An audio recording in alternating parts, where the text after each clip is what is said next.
तो चैप्टर का नाम है एडमिशन ऑफ ए पार्टनर, ठीक है। तो इसका क्वेश्चन हमारे एग्ज़ाम में 100% श्योर शॉट है कि आएगा ही आएगा एक क्वेश्चन तो, ठीक है। तो एक बार इसको पूरा रिवाइज करते हैं।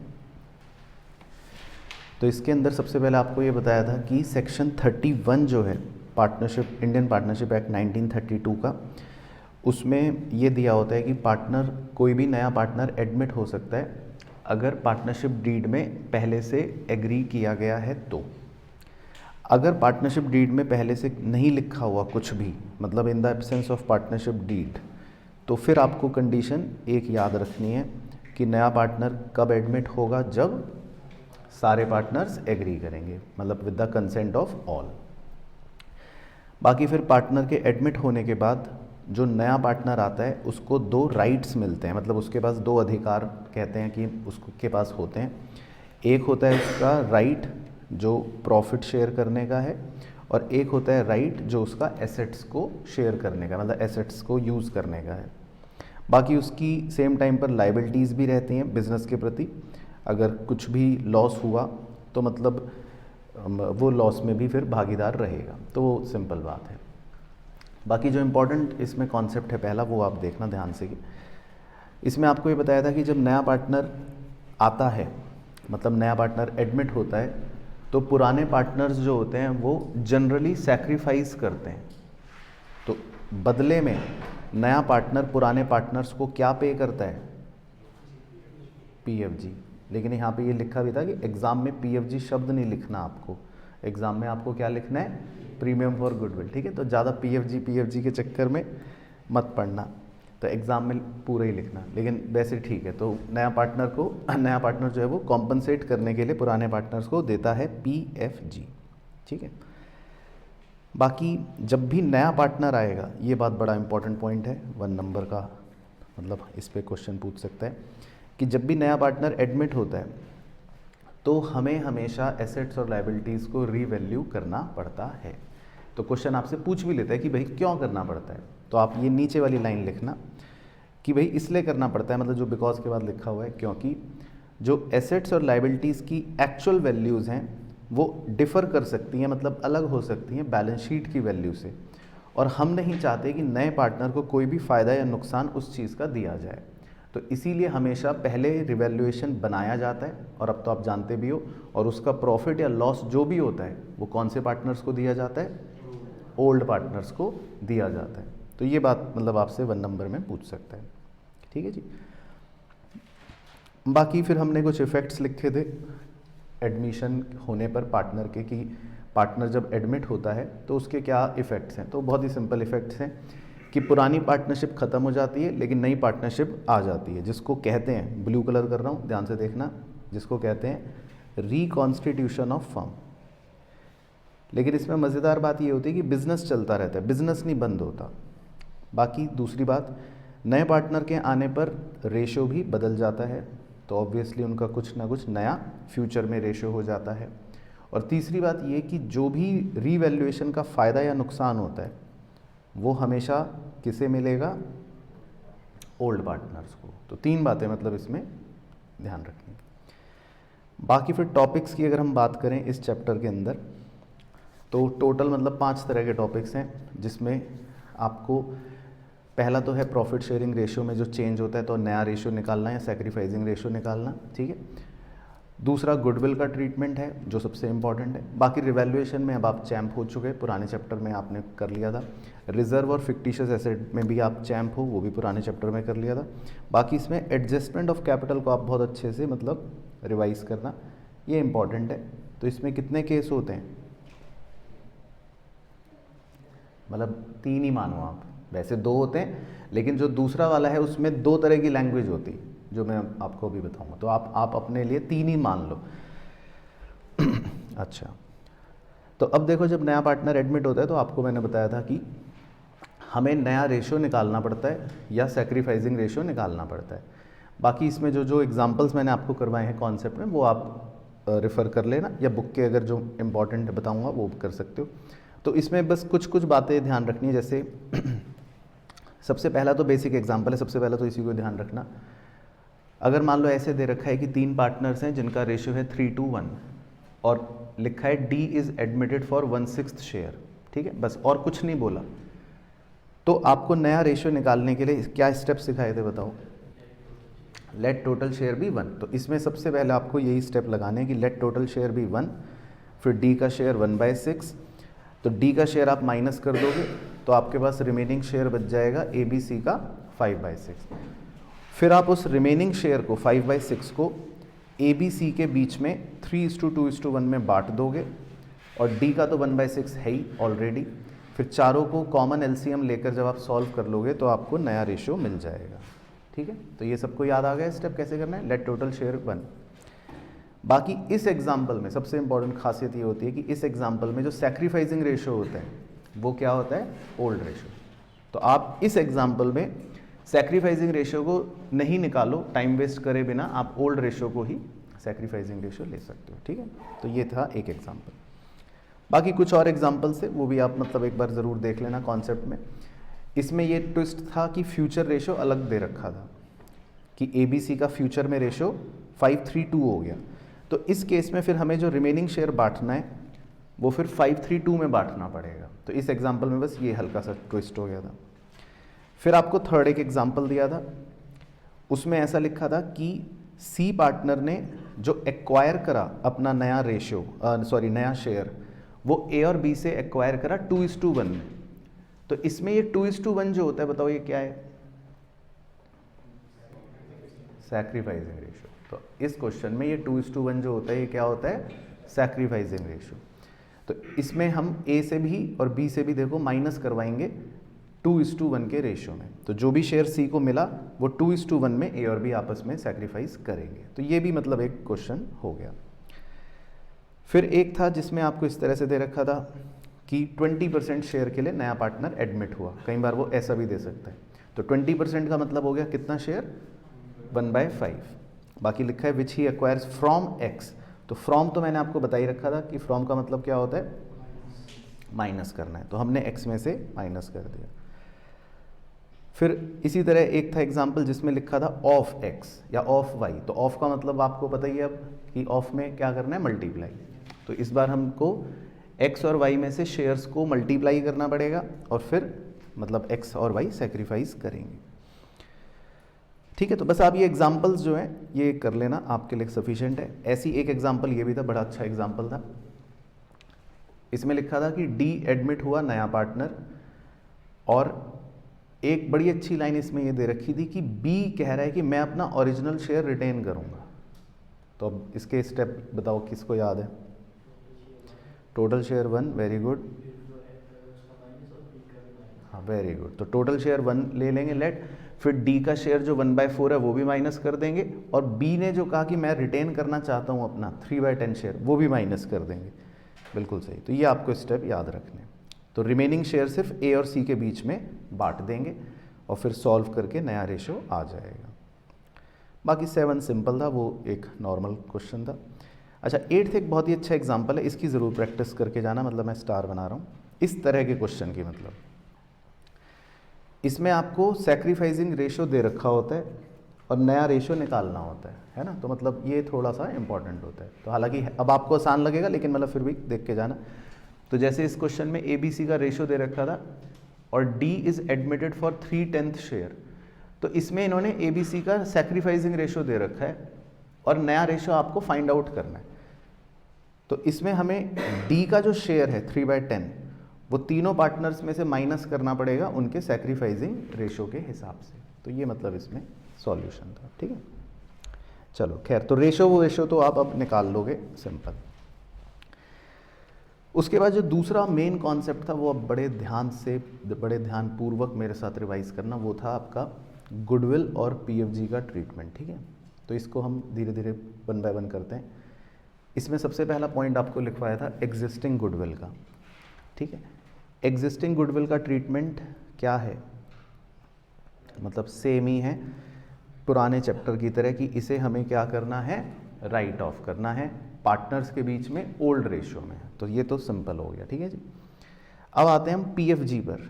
नया पार्टनर जब पीएफजी लाता है तो अगर नया पार्टनर पीएफजी प्राइवेटली लाया तो आपकी एंट्री हो गई नो एंट्री, कुछ नहीं करना। अब उसके बाद लिखा होता है कभी कभी कि नया पार्टनर अपने साथ पीएफजी लाया इन कैश, तो उसकी दो कॉन्सेप्चुअल एंट्री आप बड़े ध्यान से देख लो कि क्या है। पहली एंट्री है कैश या bank account debit to new partner capital account, इसमें वो कैपिटल जो लाया वो लिखेंगे, और टू पीएफजी अकाउंट, इसमें जो पीएफजी लाया वो लिखेंगे।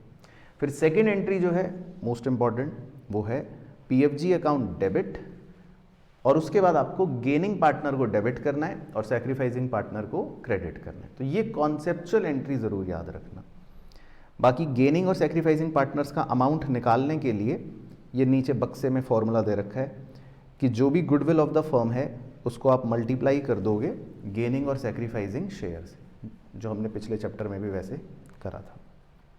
अच्छा जी, फिर होता है कभी कभी नया पार्टनर पीएफजी या तो थोड़ा सा लेकर आता है या नहीं लाता, तो उस केस में पहली एंट्री तो आपको सेम ही करनी है, कैश अकाउंट डेबिट टू नया पार्टनर कैपिटल टू पीएफजी, जितना वो लाया। लेकिन मेन चीज़ जो आपको सिखाई थी वो ये, जो सबसे इंपॉर्टेंट है कि पीएफजी अकाउंट डेबिट, फिर उसके बाद हम क्या डेबिट करते हैं, ग्रीन रंग में है करंट अकाउंट, तो हमें जो भी पैसे वो पीएफजी के नहीं लाया वो कहाँ से छीनने हैं, करंट अकाउंट से। तो ये बात ध्यान रखनी है। और फिर ये बैलेंस शीट में शो भी होते हैं, कहाँ, एसेट साइड पे। तो अगर हम बैलेंस शीट बनाएंगे तो ये एसेट साइड पर शो करना पड़ेगा। बाकी सेम रहेगा, gaining partner debit to sacrificing partner, है ना, ये कॉन्सेप्ट सेम रहेगा। अच्छा, फिर एक और कॉन्सेप्ट होता है पीएफजी में जिसमें नया पार्टनर अपने साथ एसेट्स लेकर आ जाता है, यानी कि स्टॉक ले आएगा, बिल्डिंग ले आएगा, या ये सब चीज़ें ले आता है। तो उस केस में पहली एंट्री ही बस आपकी चेंज होगी, आप कैश की जगह क्या लिखोगे, डेबिट एसेट्स। तो assets account debit to new partner capital to PFG, और सेकेंड एंट्री तो फिर से same, PFG account debit to, मतलब gaining partner debit to sacrificing partner. ठीक है, तो ये यहाँ तक कहानी ओके होगी। चलो अब ध्यान से सुनना, ये बहुत ही इंपॉर्टेंट चीज़ बताऊँगा।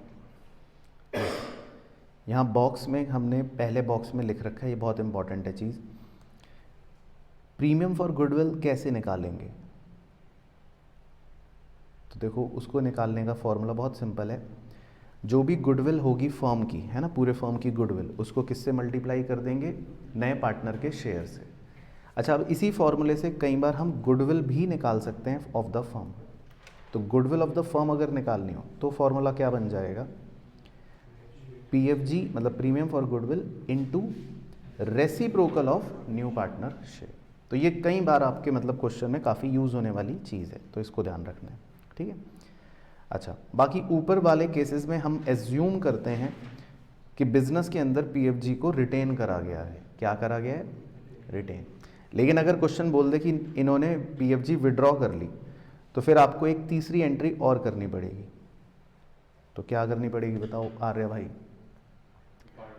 Partner capital account debit to cash. तो फिर आपको तीसरी एक और एंट्री करनी पड़ेगी विड्रॉ की। अच्छा, तो यहाँ तक तो हो गए सिंपल केसेस। लेकिन अगर आपकी किस्मत हुई खराब और एग्जामिनर ने सोचा चलो बच्चों को अब डराएं, तो फिर वो कौन सा केस दे सकता है, हिडन गुडविल वाला, यानी कि जिसमें आपके पास ना तो वो पीएफजी देगा और ना ही वो आपको गुडविल देगा। तो मतलब आपको कुछ भी नहीं देगा, फिर हमको अपने आप निकालना पड़ता है पीएफजी और गुडविल। तो उसके स्टेप्स एक बार रिवाइज कर लेते हैं। तो सबसे पहले हम क्या फाइंड आउट करते हैं, नंबर 1 स्टेप में टोटल कैपिटल। उसका तो फॉर्मूला होता है नए पार्टनर की कैपिटल वो गिवन होगी into reciprocal of his share, वो भी हो जाएगा। ठीक है, फिर स्टेप 2 में हम निकालते हैं नेट वर्थ। तो मैं अपने एक्सपीरियंस से लिख रहा हूँ क्योंकि मुझे तो पता ही है, बाकी आपकी अपनी श्रद्धा है, कि मैक्सिमम बच्चे जो गलती करते हैं वो इस स्टेप में करते हैं। क्योंकि मैंने जितनी अपने एक्सपीरियंस में देखा है वो बच्चों की इस स्टेप में गलती होते हुए देखा है। अब वो क्या गलती है मैं वो भी बता देता हूँ, हाईलाइट कर देता हूँ येलो कलर से। बच्चे नए पार्टनर की कैपिटल को ऐड करना भूल जाते हैं। जब वो नेटवर्थ निकालते हैं सेकंड स्टेप में, तो वो जोश जोश में सब कुछ तो कर लेंगे, लेकिन वो नए पार्टनर की कैपिटल को ऐड करना भूल जाते हैं। तो ये मेरे एक्सपीरियंस से आपको मैं एक सलाह दे रहा हूँ कि ये वो गलती का बड़ा पॉइंट है। तो आप चाहे मार्क कर लो या सतर्क रहना, अब आपकी चॉइस है। बाकी तो फॉर्मूला खैर आपको पता ही है कि एडजस्टेड ओल्ड पार्टनर्स कैपिटल, मतलब जो भी पुराने पार्टनर्स की कैपिटल सब कुछ करने के बाद बची है वो प्लस नए पार्टनर की कैपिटल, या फिर आप दूसरे तरह से भी निकाल सकते हो कि भाई total assets minus outside liability plus revaluation का अगर प्रॉफिट है तो minus fictitious asset minus existing goodwill और प्लस नए पार्टनर की कैपिटल। अच्छा, फिर स्टेप 3 तो हो ही जाएगा। अब कैसे आएगी गुडविल? स्टेप 1 माइनस स्टेप 2, ठीक है। तो इसमें देखो मैं आपको फिर बता रहा हूँ, ये प्रीवियस ईयर में एग्जाम्स में कई बार 3 नंबर का क्वेश्चन इस पर आए हैं, ठीक है ना, तो ये याद रखना। बाकी फिर प्रीमियम फॉर गुडविल हम कैसे निकाल लेंगे? गुडविल को मल्टीप्लाई कर देंगे नए पार्टनर के शेयर में, है ना। चलो, तो ये सब कहानियाँ आपको मैंने समझा दी थी उसकी पीएफजी की, ठीक है ना। फिर इसके हमने कुछ छोटे मोटे क्वेश्चंस एग्जांपल्स करे थे, वो सब बेसिक है, मतलब वो अब आप सीधा बुक के क्वेश्चंस कर सकते हो। बाकी जैसे आप मार्क कर लो, हमने सब छोटे छोटे इजी क्वेश्चंस करे थे, लेकिन पीएफजी की प्रैक्टिस के लिए आप क्वेश्चन एक तो 21 है, ये आप मार्क कर सकते हो या लिख लो बस, ताकि आप जब रिवीजन करो तो इसको ज़रूर कर लेना, ठीक है। तो इसमें क्या है कि नया रेशो भी निकाला हमने और नए रेशो को निकाला, फिर इसमें एक पार्टनर गेन कर रहा था। देखो मतलब ये क्वेश्चन इसलिए इम्पॉर्टेंट है कि इसमें एक पार्टनर गेन कर रहा था और इसमें देखो गुडविल भी नहीं दे रखी थी उन्होंने, तो गुडविल को भी हमने फाइंड कैसे करा? पीएफजी इनटू रेसिप्रोकल ऑफ नया पार्टनर का शेयर। तो मतलब ये एक अच्छा क्वेश्चन है प्रैक्टिस करने के नज़रिए से, ठीक है। बाकी ये सिंपल हैं, ये भी सिंपल हैं। उसके बाद आप 31 भी मार्क कर लो, ये भी एक अच्छा क्वेश्चन है प्रैक्टिस के नज़रिए से।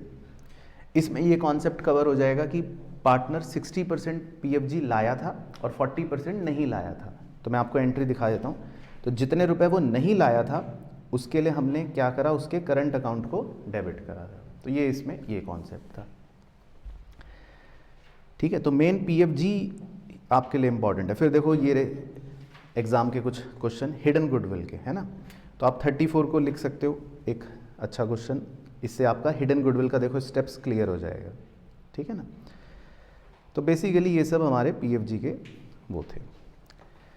बाकी फिर था जी ट्रीटमेंट ऑफ फ्री रिजर्व। ये तो खैर सबको पता ही है, तो एक लाइन में बता दो, फ्री रिजर्व का क्या करना है हमको?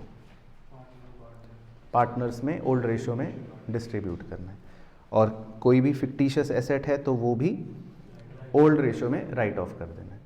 बाकी WCR और IFR का ट्रीटमेंट वो भी बिल्कुल सेम रहेगा, पुराने चैप्टर में हमने कर लिया था, और रिवैल्यूएशन का भी कॉन्सेप्ट बिल्कुल सेम रहेगा, पुराने चैप्टर में कर लिया था, ठीक है ना। फिर आपको एक बहुत ही इंपॉर्टेंट एग्जाम्पल कराया था, वो दिखा देता हूँ क्यों कराया था, वो आप ध्यान से सुन लेना। सिर्फ इसमें 2 पॉइंट्स हैं जिनकी लैंग्वेज की वजह से करवाया था। जैसे कभी कभी ऐसा लिखा होता है, building was found under valued, ठीक है। जैसे इसमें था building was found under valued bye 15%। तो अब इसमें पहली बात तो ये कि कई बार बच्चे सोचते हैं कि ये नुकसान हो गया, जबकि ये नुकसान नहीं है। इसका मतलब है कि हमको अब बिल्डिंग की वैल्यू को बढ़ाना पड़ेगा। और फिर दूसरी चीज़ ये बादल में देखना, मैंने इसको आपको शॉर्टकट बताया था कि आप बिल्डिंग की वैल्यू डायरेक्टली कैसे निकाल सकते हो? 1,70,000 इंटू 100/85। अब ये बताओ 85 कैसे पता चला? जितना अंडर वैल्यू हो रहा है आप 100 में से उसको माइनस कर दोगे। तो अगर मान लो इसमें लिखा होता building was found under valued bye 20%, तो क्या करते? 100/80। अगर लिखा होता अंडर वैल्यूड बाय 30%, तो 100/70, है ना। सेम चीज़ उल्टा है स्टॉक में। अब स्टॉक में लिखा था stock is over valued bye 20%, तो इसका मतलब अब हमें स्टॉक की वैल्यू कम करनी है, तो हम उसकी वैल्यू को कैसे निकाल सकते हैं? 96,000 इंटू 100/120। अगर लिखा होता है stock is over valued bye 30%, तो क्या करते? 100/130, है ना। तो मतलब ये एक एग्जांपल आप एक बार अपने आप भी करके देख लेना, सो दैट आपको पता लग जाए कि भाई ये है। अच्छा, फिर इसी तरह एक और दूसरा एग्जांपल था बैड डेट्स और पीडीडी को लेकर, ये भी थोड़ा मतलब आप ध्यान से करके जाना। एक बार इसका कॉन्सेप्ट दोबारा समझाता हूँ। पीडीडी का मतलब होता है प्रोविजन फॉर डाउटफुल डेट्स, ठीक है। तो जैसे हमारे इस एग्जांपल में हमारी बैलेंस शीट में प्रोविजन कितना दे रखा है? 6,000 पहले से, ठीक है। फिर नीचे एडजस्टमेंट में दे रखा है कि बैड डेट्स हो गए 10,000 के। कितने के हो गए बैड डेट्स? 10,000 के। तो अब देखो बच्चे को लगता है कि शायद 10,000 रुपये का नुकसान हो गया रिवैल्यूएशन में, लेकिन बताओ चौहान साहब, आप तो होशियार हो, आपको याद ही होगी कहानी। तो बैड डेट्स अगर 10,000 के हुए हैं तो सेकेंड एंट्री देखना सभी प्यारे बच्चों। तो हम 10,000 के बैड डेट्स को जब एडजस्ट करते हैं तो पहले कहाँ से एडजस्ट करेंगे? पीडीडी से। तो 6,000 का जो पीडीडी था आप पहले उससे एडजस्ट करेंगे, और फिर रिवैल्यूएशन में सिर्फ कितना नुकसान लिखेंगे आप? ओनली 4,000। तो ये बात सबको याद आ गई, मतलब ये क्लियर हो गया पॉइंट। तो ये भी ध्यान रखना है, ठीक है ना। तो कई बार इसमें भी बच्चा गलती कर देता है। तो पीडीडी अगर है तो बैड डेट्स को पहले आप पीडीडी से एडजस्ट करना, फिर बचे हुए को ही रिवैल्यूएशन में डालना। बाकी अगर वो कह रहा है कि नया पीडीडी बनाओ तो वो तो आप बना ही लोगे, वो तो एक सिंपल आपका रिवैल्यूएशन डेबिट टू पीडीडी नुकसान हो जाएगा, ठीक है जी। चलो उसके बाद ये सब क्वेश्चन थे छोटे मोटे बच्चों वाले, जो अब आपके लिए बहुत इजी हैं।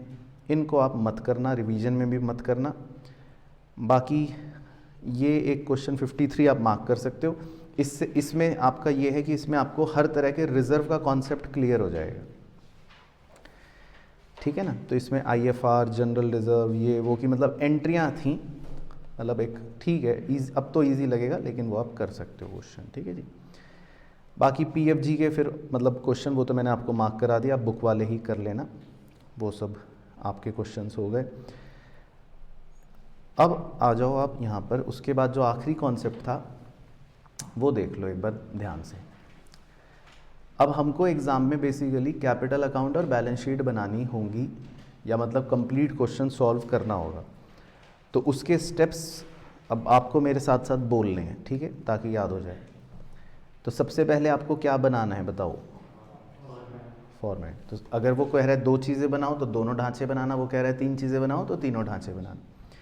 फिर उसके बाद क्या कैलकुलेट करना है आपको हमेशा? सैक्रिफाइसिंग रेशियो, ठीक है, वर्किंग नोट में। उसके बाद आपको पीएफजी की क्या करनी है? एंट्री वर्किंग नोट में। फिर आपको बैलेंस शीट में आइटम्स चेक करने, याद है स्टेप सिखाए थे। अब बैलेंस शीट में आपको क्या क्या आइटम्स दिख सकते हैं? जनरल रिजर्व, चॉकलेट मतलब कूड़ा है ना, या मटका, मटका मतलब WCR, IFR, ये सब चीज़ें। तो उनको हमें खुद ट्रीट करना पड़ता है, क्वेश्चन बोलेगा नहीं। फिर आप रिवैल्यूएशन अकाउंट बना लोगे, और फिर उसके बाद कैपिटल अकाउंट, और फिर लास्ट में बैलेंस शीट अगर बोलता है तो, है ना। मतलब एक प्रोसीजर से इस तरह से चलेंगे। चलो तो मैं कुछ इंपॉर्टेंट क्वेश्चन मार्क करवा देता हूँ, हालांकि एडजस्टमेंट भी सिखा दूंगा कुछ के। तो आप एक 63 मार्क कर लो। 63 क्वेश्चन हमने करा था बुक का डिस्कस, तो ये बेसिकली इसलिए अच्छा है रिवीजन के लिए। इसमें काफ़ी आपके मल्टीपल पॉइंट्स कवर हो जाएंगे। IFR भी है, जनरल रिजर्व भी है, और ये सब चीज़ें हैं, है ना। उसके बाद ये सब छोटे मोटे क्वेश्चंस थे, और मेन तो एडजस्टमेंट के क्वेश्चन होते हैं। बाकी एक 67 है, ये भी आप एक मार्क कर लो, ये भी एक अच्छा क्वेश्चन है। 67 के अंदर बेसिकली हिडन गुडविल का कॉन्सेप्ट था, है ना। तो 67 इसलिए इंपॉर्टेंट हो गया, इसमें हिडन गुडविल थी, तो वो भी आपके रिवीजन में सही रहेगा।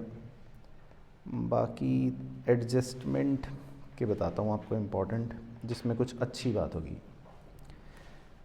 चलो तो अब देखो एडजस्टमेंट ऑफ कैपिटल देख लो, ये पहले की कॉन्सेप्ट, फिर इसके बताता हूँ क्या थे।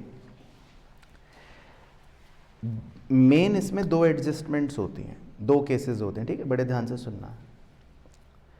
केस 1 जो होता है, केस 1, उसके अंदर हमें नए पार्टनर की कैपिटल दे रखी होती है, ठीक है। उसकी लैंग्वेज कुछ ऐसी होती है, अभी आपको दिखाऊंगा क्वेश्चन में नीचे, कि नया पार्टनर जो कैपिटल लाया वो गिवन होगा, और फिर क्वेश्चन ऐसे बोलता है कि पुराने जो पार्टनर्स हैं they will adjust their capital on the basis of new partner capital, ठीक है।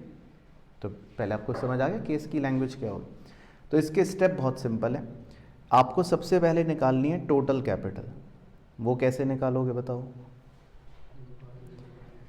नए पार्टनर का capital into reciprocal of his share, वो तो सेम हो गया। फिर आप इस टोटल कैपिटल को डिवाइड करोगे किसमें? न्यू रेशो में। तो ये इसमें इंपॉर्टेंट चीज़ है कि आपको न्यू रेशो इसमें निकालना पड़ेगा। और फिर उसके बाद आप जो भी कैपिटल आई उसको लिख दोगे टू बैलेंस सी डी के तौर पे। फिर बैलेंस आपका क्रेडिट में भी बच सकता है, डेबिट में भी बच सकता है। अब वो एडजस्ट कैसे करेंगे बताओ हम? या तो कैश अकाउंट से अगर क्वेश्चन साइलेंट है तो, और अगर क्वेश्चन कह रहा है करंट अकाउंट से तो फिर करंट अकाउंट से। तो मैंने इसका डेमो आपको करके दिखा रखा था। बाकी इस डेमो में ये ध्यान रखना, अगर करंट अकाउंट बचते हैं तो वो आपको याद रखने वो नीचे फिसल जाएंगे बैलेंस शीट में। बाकी अगर कैश अकाउंट बचता है तो मैंने उसका भी ट्रीटमेंट लिख रखा है। इधर कैश बचने का मतलब है कैश में से माइनस करना है, उधर कैश बचने का मतलब है कैश में ऐड करना है। तो ये हमें ध्यान रखना है, ठीक है जी। और इनकी जर्नल एंट्रियाँ भी अकॉर्डिंगली आपको लिखवाई थी, है ना। कभी कभी जर्नल एंट्री भी पूछ लेता है कि भाई इसकी क्या है और उसकी क्या है, तो वो भी कर लेंगे। अच्छा, तो इसका एक सवाल है 80, वो आप मार्क कर सकते हो रिवीजन के लिए। तो उसमें आपको बस लैंग्वेज दिखा देता हूँ, ये देखो 0.5 कि capital of A and B were to be adjusted on the basis of C's capital, ठीक है ना। तो इस तरह की लैंग्वेज आपको दे रखी होगी। तो ये केस 1 की पहचान होती है। आपका केस 1 का ये लैंग्वेज हो गया। अच्छा, फिर उसके बाद ये सब केस 1 की क्वेश्चन है। देखो इसमें ऐसे दिखा देता हूँ। तो जैसे इसमें करंट अकाउंट का बैलेंस जो बच रहा है ना, तो वो बैलेंस जो है नीचे बैलेंस शीट में फिसल के आ जाएगा, ठीक है ना। तो ये आप ध्यान रखना। तो या तो कैश से हो सकती है एडजस्टमेंट या करंट से हो सकती है एडजस्टमेंट। फिर उसके बाद चलते हैं अपने केस 2 पर। अब केस 2 की पहचान ये होती है मेनली कि इसमें नए पार्टनर का कैपिटल जो है वो गिवन नहीं होगा। इसमें नए पार्टनर की कैपिटल जो है वो नहीं दे रखी होगी। इसमें आपको नए पार्टनर की कैपिटल बल्कि खुद निकालनी पड़ेगी, यू हैव टू फाइंड। तो इसमें लैंग्वेज जो कीवर्ड है वो बता रहा हूँ, वो लिखा होता है कि new partner brings proportionate capital, ठीक है। तो ये उसकी लैंग्वेज होती है। क्वेश्चन 83 अभी दिखा भी दूंगा, आप चाहे पहले से लिख लो इसका ये क्वेश्चन, मतलब आप रिवीजन में कर लेना। तो इसमें सिर्फ 2 ही स्टेप्स हैं। पहला स्टेप है combined adjusted capital of old partners into reciprocal of their share. तो इसको माइंड में मतलब चलाओ कि ये क्या कह रहा है कि जो पुराने पार्टनर्स हैं उन दोनों की कैपिटल्स को आपको कंबाइन करना है, जोड़ना है, और फिर उसको मल्टीप्लाई करना है उन दोनों के ही कंबाइंड शेयर के रेसिप्रोकल से। तो ये मतलब आपको स्टेप 1 में करना है। बाकी स्टेप 2 में तो फिर आप नए पार्टनर की कैपिटल फाइंड आउट कर लोगे। कैसे फाइंड आउट करोगे? Total capital into his share, ठीक है। अच्छा, अब जो मैं कह रहा था इसमें कभी कभी लैंग्वेज बदल जाती है, वो है ये स्टार पॉइंट कि अगर क्वेश्चन कह रहा है कि new partner brings 1/4 of combined capital या 1/4 of total capital of old partners, तो इसका भी क्वेश्चन मार्क कर लो 86। तो फिर आपको रेसिप्रोकल से नहीं मल्टीप्लाई करना। तो आप मतलब इधर देखो बादल में ट्विस्ट क्या हो जाएगा हल्का सा, कि फिर आपको जो कंबाइंड कैपिटल्स हैं ओल्ड पार्टनर्स की, सीधा उससे नए पार्टनर का शेयर मल्टीप्लाई करना है। फिर इसमें आपका स्टेप 1 नहीं लगेगा, मतलब आपका थोड़ा सा चेंज हो गया, मतलब ये समझाना चाह रहा हूँ, है ना, थोड़ा सा चेंज हो जाएगा। तो इस बात का ध्यान रखना है। तो यही 2 क्वेश्चन इसमें बेसिकली आप मार्क कर लेना, 83 और 86। तो देखो ये 83 है, इसमें आपको स्टेप दिखा देता हूँ नीचे कि हमने नए पार्टनर की कैपिटल कैसे फाइंड करी। ये देखो इसमें हमने नए पार्टनर की कैपिटल फाइंड करी थी, ये देखो combined adjusted capital of old partners, है ना, फिर मल्टीप्लाई करा रेसिप्रोकल ऑफ देयर शेयर, तो ये आ गई टोटल कैपिटल 338,400। और फिर उस 338,400 में नए पार्टनर का कैपिटल फाइंड आउट करा 56,400, ठीक है। लेकिन अब 86 में देखना ट्विस्ट, बड़े ध्यान से ऑब्जर्व करना। इसकी लैंग्वेज में लिखा था, फर्स्ट पॉइंट में लिखा था कि Mohan bring 1/4 of total capital of आन एंड शान। इसमें प्रोपोर्शनेट कैपिटल वर्ड नहीं लिखा था। तो इसका स्टेप दिखाता हूँ। इसमें हमने फिर कैपिटल कैसे निकाली थी मोहन की। इसमें सीधा मोहन की जो कैपिटल निकली वो कैसे निकली कि बस हमने आन और शान की कैपिटल को जोड़ा, यानी ऐड करा, और सीधा उसका 1/4 निकाल दिया। तो मतलब आपको ये दोनों बातें ध्यान रखनी है, ठीक है जी। तो क्लियर हो गए, दोनों क्वेश्चन कर लोगे रिवाइज। चलो, तो मतलब ये था संपूर्ण कॉन्सेप्ट फिलहाल जो इस चैप्टर का आपको आना चाहिए।